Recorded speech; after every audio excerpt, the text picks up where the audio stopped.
Malawi Today.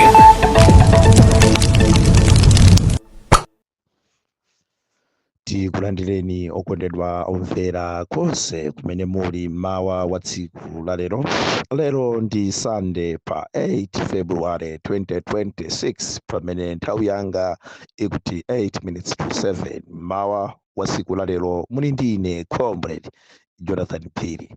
Mwadzuka bwanji abale anga okondedwa zigawo zonse za dziko lino la Malawi. Mawa wa tsiku la lero posachulutsa ngaganidiwa ndikufuna ndibwere ndi nkhani zofunikira kwambiri zimene ndafuna kuti mawa uno ndiziyankhule, chifukwa tikuona kuti anthu ambiri ena ndi ena abwera ndithu kudandaula makamaka pa nkhani yokhuzana ndi anthu anapatsidwa fertilizer wa ngongole kuchokera ku bungwe lija la NIFI. Anthu osaukitsitsa okhala m'mamizimo amauza nthawi imeneyo pomagwiritsa ntchito bungwe limeneli la NIFI kumaligwiritsa ntchito ngati kulichitira ngati ndale kuti pa 16 September 2025 iwo achakwera zapambane. Amachita ndithu kumapereka fertilizer ngongole imeneyi kumagwiritsa ntchito ngati ndale. Mwa nthawi zinaso amapereka mosawazindikiritsa bwino anthu zakuyipa kwa ngongole imeneyi kuti ngatalephera kubweza kapena ubwino wa ngongole imeneyi. Anthu samaphunzitsidwa bwino anthu amene amapatsidwa ngongole zimenezizi. Lero akubwera anthu azilangizi a NIFI kunena kuti pasanathe miyezi iwiri anthu amenewa akhala atakwanitsa kubweza ngongole zonse, ndalama yonse imene inatsala. Anthu ambiri akudandaula poyang'anira kuti m'mamindamo kwabwera ng'amba akuluakulu, ng'amba yaononga mbewuso chaka chinocho madera ena ndi ena. Madera ena inde chimanga chili bwino kwambiri, koma madera ena anthu ena ambiri ngoti mbewu zawo zaonongeka. Choncho anthu panopo tili nkati kupemphera, kusala kudya ndi kupemphera kuti Mulungu atichitire chifundo kuti mvula ndithu iyambirenso kugwa bwino, kuti mmene mwawo machimangamo angathe kulima monso mmenemo ndi kudzala mbewu zina ngati mbatata, chinangwa, kuti mwina anthu apeze populumukira. Ali m'maliro amenewo odandaula kuti mbewu zawo zapsa ndi dzuwa, pakubweranso anthu ena kuwapatsa pressure kuti asafune miyezi iwiri akhale atamaliza ngongole zimenezi yopereka fertilizer. Ndi anthu akudandaula kuti nzoona ngongole zikufunikira kubweza ndipo ayenera kubweza, koma amapempha kunena kuti bwanji miyezi iwiri yachepetsetsa poyerekezera ndi mavuto amene ali nawo kaye, poyerekezera ndi mavuto ang'amba amene ali nawo kaye, sakudziwa kuti zathera bwanji. Ndi anthu awa amapempha ndithu madera anthu ambirimbiri amapempha. Sitikukana alipo anthu ena ambirimbiri amene anagwiritsa ntchito bungwe limene lijali kugwiritsa ntchito kuchita za kuba misonkho ya Malawi, kumatenga ndithu munthu mmodzi mpaka marumba 200, ena 300, ena 500, ena mpaka marumba 1000 ndi kumakatsira m'mafamu awo. Alipo anthu olemera amenewo amene atapatsidwa miyezi iwiri ndipo savuta atha kubweza.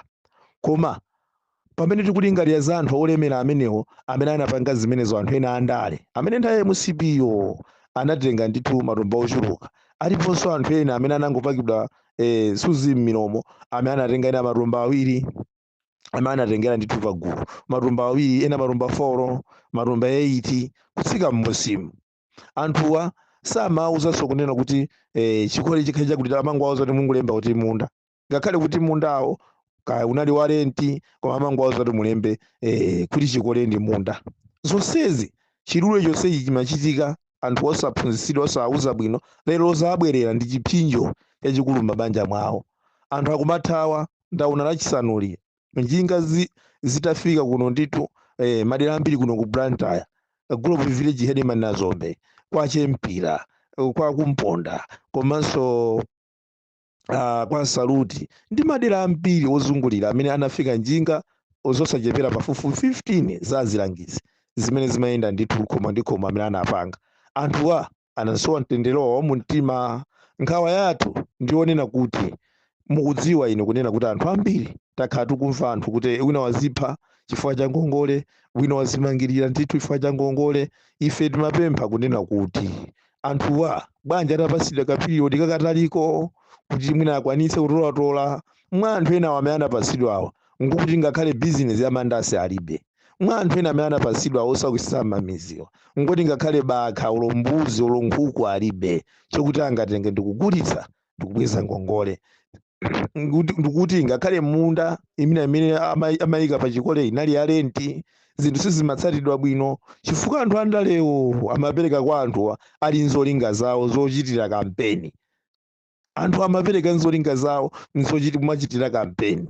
Fetereza wajeniyo wanifiyo ndiye timafuna tipemphe boma lili pano kuti masamala bwino zochitika za anthu ndizoona ndithu kuti ndalama zikufunikira ndipo mpofunikira anthu amenewa kuti abweze. Komabe tinafunika kunena kuti tione kunena kuti alipo anthu ena ochepekedwa kwambiri, ndipo nthawi imeneyotu akuti anagwirizana zonena kuti fetereza tikupasaniyo mukakalima mbewu mukagulitsa mbewuzo ndi muzabweze ngongoleyi. Mwatsoka zinachitikanso chaka chathacho ngati zimene zachitika chaka chino. Atangotsira fetereza ameneyoyo kunabwera dzuwa lokhalokha mpaka chimanga chonse chinapsa m'mindamo, choncho kuti anasowa mtengo wokwira kuti angabweze chani. Ndi pempho lathu kwa mkulu amene akuyang'anira pano wapa mpando wa bungwe limene la NIFI kuti awunikire bwino kwambiri pamene akuuza zilangizi awo kumatolera ngongole zimenezi. Anthu asafike zija mpaka nakuti azithawa maminda mwawo akangomva njinga ya moto kuthawa kulowa munda kubisala. Tikuona ngati kuti ena atha kupezeka panacho sa moyo wawo cholinga choti apeze mtendere wa mumtima. Ndikanakonda kwambiri anthu akanangolimbikitsidwa kuti mwezi uno lonse azitha kupereka ndithu kangachepe kena kalikonse mpaka na ngongoleyi zathe. Koma akapanikizidwa kuti miyezi iwiri yokha akhale atamaliza ndithu ndikukuwuzani kunena kuti anthu ambiri atha kupezeka kuti amaganizo awo osakhala bwino, atha kupezeka kuti azipha kuti asiyane ndi ngongoleyi. Nkhani ina imene ndimafuna ndiyankhule mama wa siku la lero ndiyokhuzana nkunena kuti zikufunikira kwambiri boma tionetsetse kunena kuti anthu amene akupanga za upandu mdziko muno. Tamva posachedwa apa kunena kuti mkulu wina wa hotelo ina wagwidwa ndi zigawenga zifamba zosadziwika. Ndetu kunena kuti akamapezeka anthu ochita za upandu, akamapezeka anthu okupha anzawo, akangogwidwa anthu amene wawa, tikufuna kunena kuti azilandira zilango chokhwima chenicheni, chilango choti anzawo ena azitengera phunziro kuti zopusa ngati izizi mdziko muno samachitike. Chifukwa ife tikudziwa kunena kuti anthu ena akusangalala kwambiri opposition akamamva kunena kuti wakuti wagwidwa ndi zigawenga chakuti chachitika kwakuti kwafa munthu, akumasangalala nkumanena kuti boma lilibe chitetezo. Ndikufuna ndinenene pano kunena kuti zonsezo zikuchitikanso chifukwa cha kuola kwa m'makhoti mwathu, mabwalo athu amilanduwa, majaji athu. Muona anthu ngati amene wawa kuti agwidwa apita kuja mwina chifukwa chakunena kuti zigawenga zokuba anthuzi zili ndalama, basi mupeza kunena kuti akuti atulutsa pa belo. Zimene zili zinthu zonyasa kwambiri ku dziko lino. Akatulutsa pa belo akupita kunja kukapangiranso mtovola anthu ena. Choncho ncholinga chonena kuti boma limene likulamula pano lizipa khanga likuti boma libe chitetezo.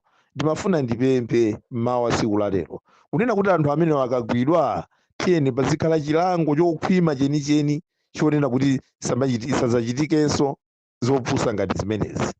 Dziko la Malawi lino ndi dziko la mtendere, dziko lomva Mulungu.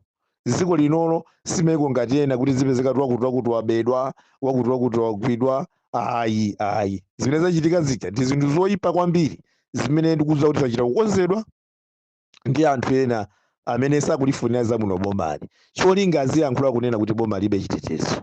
Zonsezo ife tikuzidziwa. Chofunikira kwambiri tikunena kuti makhoti mwathumo majaji mmene momo tiye tigwire ntchito yoyimirira Malawi, tiye tigwire ntchito yobweretsa mtendere mdziko muno. Tisagwire ntchito mene musagwire ntchito pezere pomwe ife ndife majaji oti tizikhala mbali ya chipani china chake cholinga chokuti chipani china chake chiipe mene chikulamula pano sizoona. So mukafika pamenepo ndikuti ambuye akudaliseni mukhale ndi mawu abwino mawu opambana ambuye akudaliseni ziko